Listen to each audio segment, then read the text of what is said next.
औज़ुबिल्लाहिमिनश्शैतानिर्रजीम बिस्मिल्लाहिर्रहमानिर्रहीम। Hello viewers, कैसे हैं आप? मैं हूं अज़मत मुस्तफ़ा और आप देख रहे हैं मेरा यूट्यूब चैनल अज़मत लॉ व्लॉग।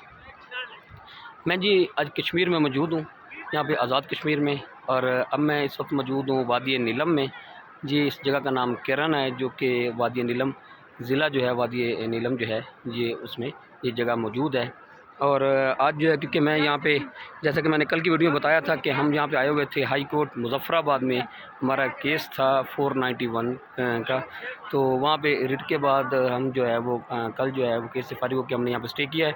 और आज जो है हमने प्रोग्राम बनाया कि जहाँ पे सैर की जाए, जो कि वादी नीलम में आए हैं। वादी नीलम में ये जगह जो है, ये केरन जो है, ये वादी नीलम में है। आप जो पीछे देख रहे होंगे मेरे पीछे, ये सारा जो एरिया जो है ये वादी नीलम का एरिया है। ये यहाँ पे मेरे अब आप यहाँ देखें कि ये जो दरिया जो है, ये दरिया नीलम है। यहाँ पे आज की एक वीडियो बनाने का ख़ास मकसद ये है कि यहाँ पे हमें जो एक डाइवर मिले हैं, उनसे मुलाकात हुई है, उनसे हमने सारी इन्फॉर्मेशन ली है कि ये जो दरिया है, दरिया नीलम जो है, तो वो इसके बारे में हमने सोचा कि उनके साथ डिस्कस की जाए, कि पूछा जाए कि दरिया नीलम की ये क्या सूरत हाल होती है, इस पानी की क्या पोजीशन होती है, क्या यहाँ पे जितने भी हमारे टूरिस्ट आते हैं। तो यहाँ पर ये मेरे पीछे पहले ये देख लीजिए कि ये इंडिया है जी। ये जो मेरे पीछे इंडिया का झंडा भी आपको नज़र आ रहा है। तो यहाँ इस जगह का एक ख़ास जो है वो इसकी अहमियत ये है कि ये बिल्कुल सिर्फ एक दरिया का फ़ासला है मकबूजा कश्मीर और आज़ाद कश्मीर में। हम आज़ाद कश्मीर में मौजूद हैं और हमारे पीछे जो है ये मकबूजा कश्मीर के सामने आप उनका झंडा भी देख रहे होंगे। सिर्फ दरिया का फ़ासला है, उस साइड पर कश्मीर है, ये उनके घर बने हुए हैं। ये सारे जो है ये मकबूजा कश्मीर में ये लोगों के घर बने हुए हैं। तो आज जब पहले आपसे मुलाकात करवाते हैं, वो जो ड्राइवर जो हैं अब्दुल सबूर साहब, वो हमारी यहाँ से मुलाकात हुई है उनसे। तो उनसे पूछते हैं कि ये जो दरिया है इसके बारे में क्या पोजीशन है और यहाँ पे कौन कौन सी एहतियात करनी चाहिए, और जो उनके को रेस्क्यू किए हैं उन्होंने, ये जो भी ऑपरेशन किए हैं उसके बारे में उनकी वो इन्फॉर्मेशन उससे लेते हैं। अस्सलाम वालेकुम जी। जी अब्दुल सबूर साहब, क्या हाल है जी? ठीक है आप? ये अब्दुल सबूर साहब जी, ये अब्दुल सबूर साहब पहले बताएं कि ये हम यहाँ पे खड़े हैं, मौजूद हैं यहाँ पे दरियाए नीलम पे। तो आप यहाँ पे ड्राइवर हैं, आप बड़ा सख्त काम करते हैं। तो इसमें ये बताएं कि ये पोजीशन, ये दरिया की पोजीशन क्या है? ये पानी बज़ाहिर बड़ा आराम से चलता नज़र आ रहा है, तो क्या ये पानी को हमारा नुकसानदेह है, ये कि वैसे ये इसमें हो सकता है नुकसान के नहीं हो सकता? इसमें इस तफसील बताएँ ज़रा पानी के बारे में। बिस्मिल्लाहिर्रहमानिर्रहीम।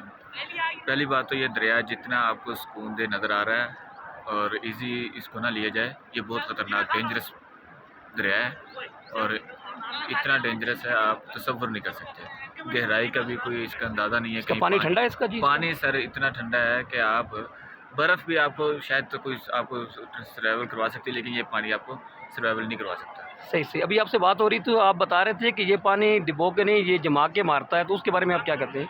जी, ये पानी जो होता है, आप जहाँ पे भी आप स्विमर लोग आते हैं, वो यहाँ पे आके यही कहते हैं कि ये पंजाब वाला ही है या सिंध वाला पानी है और हम इधर से छलांग लगाएंगे और जनाब को पार कर जाएंगे। लेकिन ये पानी वो पानी नहीं है कि जिस तरह हमारे पंजाब का पानी नॉर्मल गर्म होता है और सिंध का पानी इंतहाई गर्म होता है। ये पानी अकड़ा के मारता है। यहाँ पे जिस तरह 1 से 2 सेकंड के अंदर इंसान शल हो जाता है, उसके मसाम सुन्न हो जाते हैं और वो काम करने के काबिल नहीं रहता और जिसकी वजह से उसकी मौत हो जाती है। अच्छा अब्दुल सबूर साहब, ये बताएं यहाँ जो टूरिस्ट आते हैं, आप उनके बारे में क्या आप सजेस्ट करते हैं कि उनकी कौन सी एहतियात करनी चाहिए यहाँ पे आके जो सैर करने में, वहाँ पे पानी में चले जाते हैं, तो उसमें क्या क्या बताते हैं उस बारे में? जी, इसके लिए तो एक बात वाज़ेह है कि कश्मीर जन्नत नज़ीर है और जो कश्मीर के लिए लोग बहुत दूर दूर से सयाह आते हैं और हमारी ये ज़िम्मेदारी बनती है कि हम उनके लिए एक ऐसी चीज़ लाए अमल तैयार किया जाए कि लोग इस चीज़ से दूर रहें। हम उनको उनकी आने वाली मुश्किलात है, जो ख़तरात है, उससे उनको आगाह किया जाए। ये दरिया नीलम झेलम जो है इंतहाई ख़तरनाक है और यहाँ पर ये पानी लोग आते हैं सेल्फियाँ लेने के लिए, तस्वीरें लेने के लिए, हाथ अपने गीले करने के लिए दरिया के किनारे जाते हैं और ये पानी इंतहाई ख़तरनाक है, खींच लेता है अपनी तरफ खुद ही। और जो एक दफ़ा चला गया वो वापस आने के फिर वो पीछे वालों के लिए एक तस्वीर ही बन जाता है सिर्फ। अच्छा अब्दुल सबूर साहब, ये बताएं कि आपने लास्ट जो है यहाँ पे ऑपरेशन कब किया है? कोई रेस्क्यू किया है या कोई ऑपरेशन जो है यहाँ पे कोई लाश मिली हो, ये लास्टली आपने कब किया था ये? जी, यहाँ आज कोई तकरीबन 20 दिन पहले की बात है। लोग क्रिकेट खेल रहे थे दरिया के किनारे पर और बॉल गई है दरिया में। बॉल पकड़ने के लिए गया लड़का, पकड़ते हुए दरिया बॉल नहीं पकड़ पाया। उसने कहा चलो जी मैं पकड़ ले, तो करीब ही है। उसने जूता उतारने की देर थी, बस वो पाँव स्लिप हुआ, नीचे गिरा है और 1.5 घंटे के बाद हमने उसकी बॉडी ही रिकवर की है, वो ज़िंदा नहीं बचा है। सही। अच्छा सोच रहा हूँ, कितने अरसे से आप जो है ये डाइविंग का काम कर रहे हैं? आप ये डाइवर हैं यहाँ पे आप? सर मैं तकरीबन मेरी 14 साल सर्विस हो गई है मैं अल्हम्दुलिल्लाह कश्मीर के मुकम्मल कश्मीर के अंदर जहाँ भी कोई हादसा होएगा वहाँ पर हम अपनी टीम के वहाँ पहुँचते हैं। जी अब्दुल साहब बहुत बहुत शुक्रिया जी, मेहरबानी आपकी, थैंक यू जी। जी नाज़रीन, तो ये थे अब्दुल सबूर साहब जिनसे आपकी वो हमने वो बात की। तो इस हवाले से सिर्फ इस वीडियो के हवाले से मैं आपको सिर्फ ये बताना चाह रहा हूँ कि आप यहाँ पे टूरिस्ट आते हैं यहाँ पे, तो इसमें सिर्फ एहतियात किया करें। जैसा कि अभी अब्दुल सबूर साहब ने बताया हमें कि यहाँ पे सिर्फ छोटी-छोटी गफलत की वजह से यहाँ पे बहुत बड़े हादसे हो जाते हैं। और इस पानी का ये है कि इतना ये तेज़ है पानी और इतना ठंडा है, जैसा कि उन्होंने बताया कि अगर कोई थोड़ा-सा भी एक दफ़ा इसमें गिर जाता है तो वो डूबने के साथ-साथ वो जम के भी यहाँ पे उसकी मौत वाक़ई हो सकती है। तो ये थी जी आज की वीडियो का मकसद कि यहाँ पे आपको ये जो है वो सैर भी करवाई जाए। और यहाँ पे पीछे आप मुलादा फरमा रहे हैं, ये सारा मकबूजा कश्मीर है और ये मेरे पीछे अब ये सारा आज़ाद कश्मीर है। तो ये सिर्फ यहाँ पे सिर्फ इसका दरिया का ही फ़र्क है आज़ाद कश्मीर और मकबूजा कश्मीर में। तो इसके साथ ही मुझे इजाज़त दीजिए, अल्लाह हाफ़िज़।